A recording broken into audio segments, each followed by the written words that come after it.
మారుతున్న రోజులకు అనుగుణంగా ఫుడ్డు తినేటువంటి ప్రియుల సంఖ్య రోజుకు పెరుగుతుంది. అయితే ఈ మధ్య కాలంలో పెద్ద ఎత్తున కూడా ఆర్గానిక్ ఫుడ్ వైపు ఆలోచన చేస్తూ ఉన్నట్టు తరుణం ఉంటే, మరోవైపు ఆకర్షణీయంగా పేర్లు పెట్టడం, దాంతోపాటు ఇక్కడ ఆర్గానిక్ ఫుడ్ దొరుకుతుందనేటువంటిది జిఎస్ఎల్ మెడికల్ ఇన్స్టిట్యూషన్స్ మరియు కిమ్యూ ఇంటర్నేషనల్ యూనివర్సిటీ భాగస్వామ్యంతో ఇండియన్ అలైన్డ్ ఎంబీబీఎస్ కోర్స్ అడ్మిషన్లు అందిస్తోంది నియో.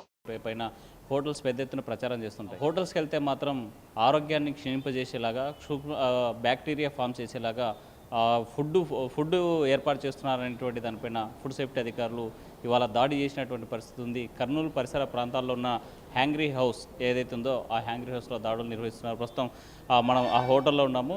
ఈ హోటల్ స్టార్ట్ చేసి కేవలం ఈ వారం 10 రోజులే అవుతుంది. అయితే ఫుడ్ సేఫ్టీ అధికారులకు సంబంధించినటువంటి ఎలాంటి అనుమతులు తీసుకున్నారు, అందులో ఎలాంటి ఫుడ్కు సంబంధించినటువంటి ప్రిపరేషన్ చేయడంలో ఎలాంటి జాగ్రత్తలు తీసుకుంటున్నటువంటి అంశం మీద అనుమానం వచ్చినటువంటి ఫుడ్ సేఫ్టీ అధికారులు దాడులు చేశారు. అయితే మనతో మాట్లాడడానికి ఫుడ్ సేఫ్టీ అధికారులు ఉన్నారు. ఇది మొత్తంగా ఈ రెగ్యులర్గా కూడా ఇటీవల కాలంలో ఫుడ్ సేఫ్టీ అధికారులు దాడులు పెంచుతున్నారు. ఆకస్మిక దాడులు జరుగుతున్నటువంటి పరిస్థితి, లేదంటే ఎవరైనా కంప్లైంట్ ఇస్తే వచ్చారనేటువంటి అంశం మీద మనతో మాట్లాడడానికి ఫుడ్ సేఫ్టీ అధికారులు. సార్ చెప్పండి, ఈ హోటల్లో ఇలా జరుగుతుందని చెప్పి మీకు ఎవరైనా కంప్లైంట్ చేశారా ఏంటి? లేదు, మాకు ఎవరు కంప్లైంట్ ఇవ్వలేదు.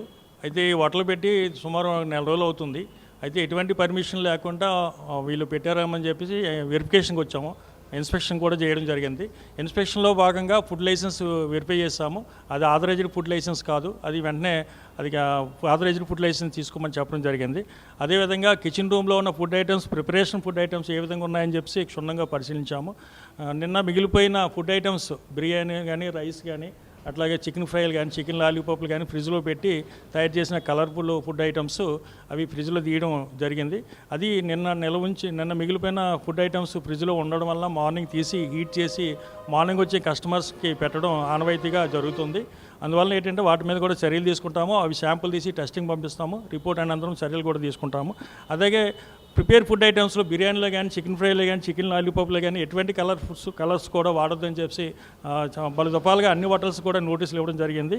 ముఖ్యంగా ఇక్కడ బుష్ కలర్ అనేది ఇది కలర్స్ వాడి ఇక్కడ ఫుడ్ ఐటమ్స్ తయారు చేస్తున్నారు. ఇది నిషేధము. దీని మీద కూడా వీటి మీద చర్యలు తీసుకుంటాము. అదేగా వాడేసిన ఆయిల్ను వాడుతూ రిపీటెడ్గా ఆయిల్ వాడడం, బ్లాక్ అయిపోయిన ఆయిల్ వాడుతున్నారు. ఒకసారి యూజ్ చేసిన ఆయిల్ను 2 సార్లు యూజ్ చేసిన ఆయిల్ 3 సార్లు వాడకూడదు. అవి బ్లాక్ అయిపోయి టీపీసీ బియాండ్ 25% బియాండ్ వస్తున్నప్పుడు అది అనైజెనిక్ ఆయిల్. అటువంటి ఆయిల్ను వాడినప్పుడు అల్సర్లు ఏర్పడి, శరీరంలో మనం కన్జంప్షన్ చేసినప్పుడు అల్సర్లు ఏర్పడి అవి క్యాన్సర్కి దారితీస్తాయి.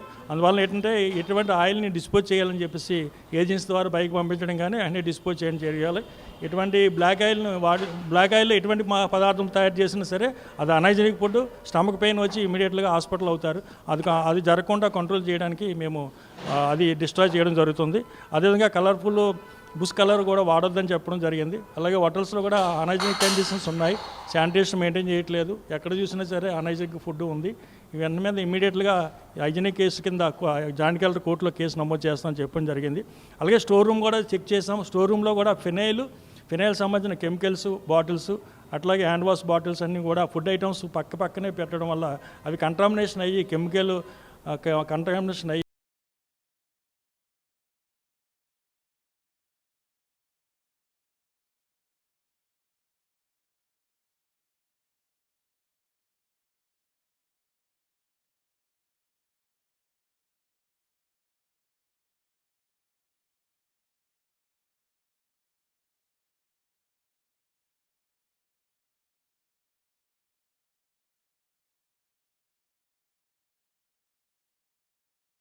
యాక్చువల్గా ఫుడ్ లైసెన్స్ వ్యాపారం చేసే ముందు ఫుడ్ లైసెన్స్ నిమిత్తము ఫుడ్ సేఫ్టీ డిపార్ట్మెంట్కి ఆన్లైన్లో అప్లై చేసుకోవచ్చు. లేదంటే మా ఆఫీస్ సీ క్యాంప్లో ఉంది, సీ క్యాంప్కి వచ్చి అప్లై చేసుకోవచ్చు.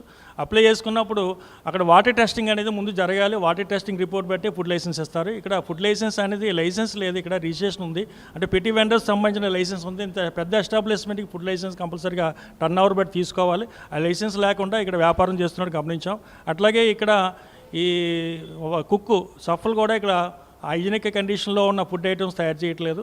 అనైజీనిక్ కింద బుష్ కలర్ వాడుతున్నారు, కలర్స్ ఐటమ్స్. అలాగే టేస్టింగ్ సాల్ట్ కూడా ఇక్కడ వాడుతున్నారు. టేస్టింగ్ సాల్ట్ అజినోమోటో అనేది గవర్నమెంట్ బ్యాన్ చేసింది. అది ఐటమ్స్ అనేది ఎక్కువగా గోబీ మంచూరిలో వాడతారు. అవి కూడా కంట్రోల్ చేయవలసిన బాధ్యత ఉంది. ఏదైనా సరే అన్హైజీనిక్లో ఫుడ్ సప్లై చేసి తయారు చేస్తే మాత్రం ఇమీడియట్గా వాటి మీద చర్యలు తీసుకుంటాము. అన్హైజీనిక్ కింద జాయింట్ కలెక్టర్ కోర్టులో కేసు నమోదు చేస్తామని చెప్పి తెలియజేయడం జరుగుతుంది. వైపు కలర్స్తో పాటు స్టోరేజ్గా ఫ్రిడ్జ్లో ఎలాంటి ఫుడ్ ఐటమ్స్ స్టోరేజ్ చేసి పెట్టారు, అవి ఎన్ని రోజులు ఉంటే తినడానికి అవకాశం ఉంటుంది? యాక్చువల్గా ప్రిపేర్ అయిపోయిన ఏ ఫుడ్ ఐటమ్స్ కూడా ఫ్రిడ్జ్లో పెట్టడానికి లేదు. రా ఐటమ్స్ మాత్రం 4 సెంటిగ్రేడ్ డిగ్రీలో వాళ్ళు మెయింటైన్ చేసుకోవాలి. ఇటువంటి ప్రిపేర్ ఐటమ్స్ అంటే బిర్యానీలు కానీ రైస్ కానీ ఎటువంటి ఫ్రీడ్ ఐటమ్స్ కూడా ఫ్రిడ్జ్లో పెట్టడానికి లేదు. ఫ్రిడ్జ్లో పెడితే బ్యాక్టీరియా ఫామ్ అయ్యి అది మార్నింగ్ ఎర్లీ అవర్స్లో వచ్చిన కస్టమర్స్కి హీట్ చేసి వీళ్ళు ఇవ్వడం జరుగుతుంది. దీనివల్ల వాళ్ళకి డయేరియా డిసెంట్రీ పట్టుకుని హాస్పిటలైజేషన్ అవుతారు. అది కంట్రోల్ చేయడానికి ఆ ఫుడ్ అంతా డిస్ట్రాయ్ చేయడం జరుగుతుంది. కొంత తయారు చేసిన మన ప్రిపేర్ ఫుడ్ని శాంపుల్ తీసి టెస్టింగ్ పంపిస్తాం, చెన్నైకి పంపిస్తాము. రిపోర్ట్ అనంతరము దాని మీద కూడా చర్యలు తీసుకుంటాం. అంటే నాన్ వెజ్ ఐటమ్స్ ప్రిపేర్ చేయండి అయితే ఫ్రిడ్జ్లో ఉంచుకొని రేపటికో లేకపోతే మర్నాడుకో ఇట్లా స్టోరేజ్ ఎమర్జెన్సీగా ఇవ్వడానికో పెట్టుకుంటే తప్పేంటంటారు? అంటే రా ఐటమ్స్ కొన్ని మాత్రమే ఫ్రిడ్జ్లో పెట్టుకోవాలి. పెరిసిబుల్ ఉన్న ఐటమ్స్ మాత్రం పెట్టుకోవాలి. వాటి మాత్రమే ఎలా ఉంటుంది. పెరిసిబుల్ లేని ఐటమ్స్ మాత్రం ఫ్రిడ్జ్లో పెట్టడానికి లేదు.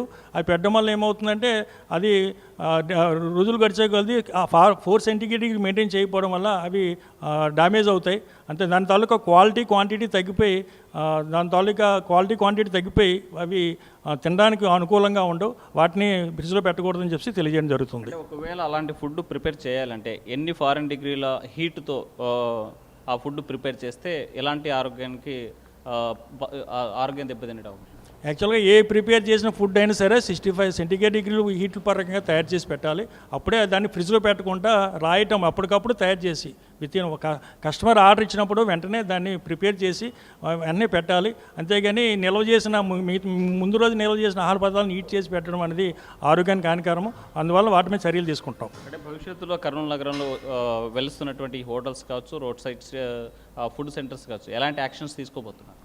చాలా వరకు జాయింట్ కలెక్టర్ కోర్టులో కేసులు నమోదు చేసాం అన్హైజీనిక్ కింద. అలాగే సబ్ స్టాండర్డ్ కేసులు కూడా ఫైల్ చేశాము. ఏదైనా అన్హైజీనిక్ ఫుడ్ అన్సేఫ్ వస్తే మాత్రం అది జ్యుడిషియల్ ఫస్ట్ క్లాస్ మేజిస్ట్రేట్ కోర్టులో కేసు ఫైల్ చేయడం జరుగుతుంది. జ్యుడిషియల్ ఫస్ట్ క్లాస్ మేజిస్ట్రేట్ కోర్టులో అప్ టు 5 years వరకు కూడా వాళ్ళు ట్రయల్స్కి వెళ్తారు. కేసు ప్రూవ్ అయితే మాత్రం 6 నెలలు జైలు శిక్ష, 5 లక్షల రూపాయల జరిమానా విధించడం జరుగుతుంది. అలాగే జాయింట్ కలెక్టర్ కోర్టులో సబ్ స్టాండర్డ్ కింద అన్హైజీనిక్ కింద కోర్టులు కేసు ఫైల్ చేస్తే అప్ టు 5 lakhs వరకు కూడా జాయింట్ కలెక్టర్ గారు ఫైన్ వేసే అధికారం ఉంది. అంటే కేవలం ఫుడ్ సేఫ్టీ అధికారులు నామకే వాస్తు మాత్రమే దాడులు నిర్వహిస్తున్నారు అనేటువంటి విమర్శలకి మీ సమాధానం? లేదు, మేము ఇప్పుడు కూడా ఇది కూడా సడన్గా వచ్చాం, ఇన్స్పెక్ట్ చేస్తాం. ఎవరు కంప్లైంట్ ఇస్తే రాలేదు. కంప్లైంట్ ఇచ్చినా కూడా తరువుగా చూస్తాం. పీజీఆర్ఎస్ కంప్లైంట్ ఇచ్చినా లేదా పబ్లిక్ కంప్లైంట్ ఇచ్చినా ఏ కంప్లైంట్ ఇచ్చినా సరే మీరు ఇమీడియట్గా అటెండ్ అయ్యి వాటి మీద చర్యలు తీసుకుంటాము. మేమైతే వాలంటరీగా ఈరోజు ఈ హోటల్ పెట్టి 4 రోజులు అయింది. పర్మిషన్ ఉందో లేదో చెక్ చేయడానికి వచ్చాము.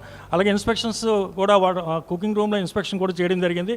ఇన్స్పెక్షన్లో భాగంగా ఈ ఫుడ్ ఐటమ్స్ అని కూడా అన్హైజీనిక్ ఫుడ్ ఐటమ్స్ కూడా డిస్ట్రాయ్ చేయడం జరుగుతుంది. కొన్ని శాంపుల్ తీసి టెస్టింగ్ పంపిస్తాము. మాకు ఎటువంటి కంప్లైంట్లు లేదు. మన వాలంటరీగా డైలీ భాగంగా ఇన్స్పెక్షన్ చేయడం జరిగింది. ఏ ఆహార పదార్థాలు సీజ్ చేశారు, ఎలాంటివి ఉందని మీరు గుర్తించారు? ఇక్కడ ప్రిపేర్ అయిపోయిన ఫుడ్ ఐటమ్స్ ఫ్రిడ్జ్లో పెట్టడం వల్ల అది అన్హైజీనిక్ ఫుడ్ అది అని అందులో కొన్ని శాంపుల్ తీసి టెస్టింగ్ పంపిస్తాము. కొన్ని డిస్ట్రాయ్ చేయడం జరుగుతుంది. అట్లాగే కలర్స్ కూడా వాడిన పదార్థాలు మాత్రం డిస్ట్రాయ్ చేయడం జరుగుతుంది. అలాగే అజినోమోటో టేస్టింగ్ సాల్ట్ కూడా వాడొద్దని చెప్పాం. అది కూడా వాడకుండా దాన్ని డిస్ట్రాయ్ చేయడం జరిగింది. అలాగే వాడేసిన ఆయిల్ రిపీటెడ్గా వాడడం వల్ల ఆయిల్ బ్లాక్ అయిపోయింది. అది not fit for human consumption. ఆయిల్లో ఏదైనా పిండి పదార్థం తయారు చేసి మనం కన్జంప్షన్ చేస్తే అవి అనారోగ్యానికి దారితీస్తుంది. ఈ తరచూ తినడం వల్ల క్యాన్సర్ దారితీస్తుంది. వాటిని కూడా మేము డిస్ట్రాయ్ చేయడం జరుగుతుంది. ఫుడ్ సేఫ్టీ అధికారులు దాడులు నిర్వహిస్తున్నారు. ఎక్కడైతే అంటే పరిశుభ్రంగా లేకుండా లేకపోతే కలర్స్ వాడడం లేదంటే స్టోరేజ్ ఫుడ్ ఎక్కువ వినియోగదారులకు పెట్టడం వల్ల క్యాన్సర్ బారిన పడేటువంటి అవకాశాలు ఉన్నాయి. సో మేము ఆహార భద్రత పైన చర్యలు తీసుకున్నాం. ఆ నేపథ్యంలోనే కంప్లైంట్స్ రాకపోయినా వాలంటరీగా సడన్ విజిట్ చేసేటువంటి అవకాశం ఉంది. ఈ హోటల్ యజమానులు ఒకటే గుర్తుపెట్టుకోండి, స్టోరేజ్ ఫుడ్ వాడొద్దు, కలర్స్ అసలే వాడొద్దు అని చెప్పేసి ఫుడ్ సేఫ్టీ అధికారులు చెప్తున్నటువంటి పరిస్థితి. విడుదల చంద్రశేఖర్తో హుస్సేన్ RTV, కర్నూలు.